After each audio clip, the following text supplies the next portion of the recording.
વિચાર પર વિચારેલા છે પણ મોટું બહાર છે ચંદાને જાતિ શ્વાસ લેવી છે એ લેવી નથી એટલે આ ઝેર ઉતરવું જોઈએ ને સંસારમાં આજે બધું અત્યારે જે સોશિયલ મીડિયાને જે ચડી ગયા હોય એ ઉતરે નહીં એમાં પણ એ બાજુ પ્રયત્ન કરતા હોય બાકી ખોટી આવી છટેકબારીઓ કરી બરાબરી કરી અને ફરતા કરતા હોય એટલે ખાસ તમે રિઝલ્ટ જોજો રિઝલ્ટના આધારે તમે તપાસ કરજો હમણાં તો આપણે દીપસરે વાત કરી એનો મિત્ર કોણ છે વર્તુળ કેવું છે કોને ફરે છે શું વિચારધારા છે કેવું કામ કરે છે આ બધું તમે જોજો હવે ટીમ સ્ટાફ પણ છે રીડિંગ કરાવે છે બધી ખબર હોય એ સ્ટાફ જો અહીંયા હોય તો રીડિંગ સ્ટાફને પણ મળજો એટલે ખ્યાલ આવશે તમને બધા રિપોર્ટ આપશે બધા હજુ બધા ખબર પડી ગયા એ બધી ખબર છે રીડિંગ સ્ટાફને બધી ખબર છે તો વાલી મીટિંગની અંદર તમે વિદ્યાર્થીનો નાસ્તો તો લાવ્યા જશો એમને પ્રોત્સાહન પૂરા પાડવાના છે બધું જ આપવાનું બધું કરો પણ સાથે સાથે એની જે ઘડતર આગળ વધારવા છે એ પણ દેખરેખ રાખવી જોઈએ ગુરુકુળના નિયમો જેટલા પાડશે ને એટલા વિદ્યાર્થી આગળ જશે અમારો વર્ષોનો અનુભવ છે કે ગુરુકુળના નિયમો સ્પેસિફિક રીતે પાડ્યા છે બધી રીતે બધી રીતે ટોટલ બધા નિયમો એ વિદ્યાર્થી બધા જ ટોપ મોસ્ટ પોસ્ટ પર છે બધા એની છટેબાજીઓ કરી નિયમ તોડ્યા છે છેતરબાજી કરી છે આ બધું કર્યું છે છટક્યા છે એ પોતાની જાતે જ છેતરે છે અને પોતાની જાતે જ પગ ભડકોવાળો મારે છે તો અહીંયા વસ્તુ એટલી જ કહેવાની છે આટલી સારી સંસ્થા છે અવતારો સ્ટાફ છે રસોડાની વ્યવસ્થા પણ જમવાની વ્યવસ્થા પણ સુપર વ્યવસ્થા છે આપણે બધા જે મસાલા હોય ને એ બધા જ મસાલા અહીં બળે દળીને બનાવીએ છીએ બહારથી લેતા નથી બધા વસ્તુ મંગાવીને બનાવીએ છીએ ઘઉં તમારે રોજના રોજ દળાય છે તાજા ઘઉંની રોટલી રોજ બને છે રોજ તાજા ઘઉંની રોટલી દરરોજ ચોખા ઘીની રોટલી ચોપડાય છે દરરોજ મહિને 500 કિલો ઘી વપરાય છે ચોખ્ખું ઘી એ બને છે બધું એ બધી વસ્તુ મળે છે છતાંય ન ખાવાની વસ્તુઓ બહારથી મંગાવી છે બહારથી ગામમાંથી કરવી છે છેતરપિંડીઓ કરવી છે વાલીઓ પણ ખોટી રીતે પ્રોત્સાહન આપતા હોય ઘણી વખત તો વાલીઓને નિયમ કરેલા છે એની બધી વિચાર કરેલા હોય આ કોઈ નિયમ એક વ્યક્તિના નથી સાથે બધી જાગી ટીમ સાથે બેસી મળી અને વિદ્યાર્થીઓને કઈ રીતે ફાયદો થાય એનો વિચાર કરી અને પછી નિયમો મુકાઈ જાય તો બધા નિયમો વિદ્યાર્થીના પ્રગતિના સોપાન છે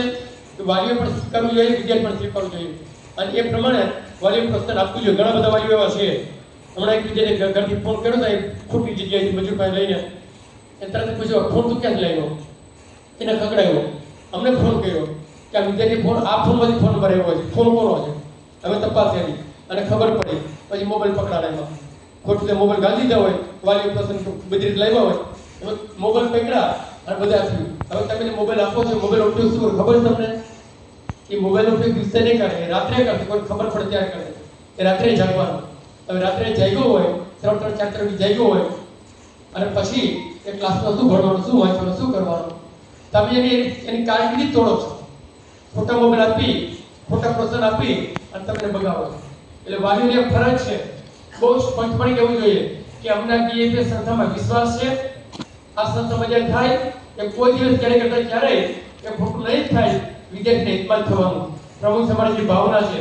કે બીજાના સુખમાં આપણું સુખ બીજાના હિતમાં આપણું હિત બીજાના ઉત્કર્ષમાં આપણું ઉત્કર્ષ એ સિદ્ધાંત સાથે સંસ્થા કામ કરે છે વાલીઓને વિશ્વાસ હોય ને તો બધું પ્રશ્ન સોલ્વ થઈ જાય એટલે કોઈ પણ ક્યાંય પણ પ્રશ્ન હોય એવા મેજર પ્રશ્નો હોય તો વાલીઓ જાણ કરીએ છીએ વિદ્યાર્થીઓને જાણ કરતો ન હોય બીમાર હોય ચાલો આજે 2 દિવસ મને જોવા મળ્યા એ સખત બીમાર હતા પણ જાણે જ ન કરે રૂમમાં પડ્યો રહ્યો અમે ક્યાંય જ નહીં એના રૂમના વિદ્યાર્થીને મોકલે નહીં કહેવા માટે તો ક્યાંથી ખબર પડે અને પછી તકલીફ પડે કે રાતો રાત એને આ કૃષ્ણ હોસ્પિટલ લઈ ગયા એ 32-33 બિલ આવ્યું એકદમ અસર થઈ ગયું કાઉન્ટર ઘટી ગયા પણ કીધું જ નથી અમને પડે જાણે નથી કરી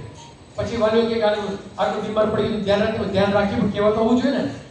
6 બિલ્ડિંગમાં 384 રૂમો છે 2500 વિદ્યાર્થીઓ છે એ ક્યાં વિદ્યાર્થી શું કરતો હોય એ મેસેજ તો યોગ્ય રીતે પહોંચાડવા જોઈએ ને અમે સંતો પણ બાર કલાકે હાજર હોય છે ગુરુકુળમાં રેક્ટર 24 કલાક રાતના 1:30 વાગે જાગતા હોય છે બધા હોય છે એ જાણ કરે તો ખબર પડે એટલે વિદ્યાર્થી કોઈ પણ પ્રશ્નો રજૂ કરે ને પહેલા ઊંડા ઉતરજો મૂળમાં જજો પૂછીજો કે ભાઈ આ જાણ કરી દીધી આમ હતું ફલો હા ક્યારેક ગયું એવું પ્રસંગમાં કે કોઈ કેવા અણઘડ રેક્ટરની પાસે પહોંચી ગયો હોય અને એને નિર્ણય ન લઈ શક્યો હોય તો ક્યારેક પ્રશ્નો આવી એ જુદી વસ્તુ છે બાકી મોટે ભાગે બધી જ વ્યવસ્થા બધી દેખરેખ રાખવામાં આવે છે કમ્પ્લીટ રીતે એટલે પોતાની શ્રદ્ધા ખૂટે છે શ્રદ્ધાવાન પુરુષ શ્રદ્ધાવાન સંસ્થા છે શ્રદ્ધાવાન વાતાવરણ છે આ વાતાવરણમાં તો જે ન કરે ને એ જ કમ ભાગી કહેવાય. એટલું આ સરસ મજાનો માહોલ છે આખો.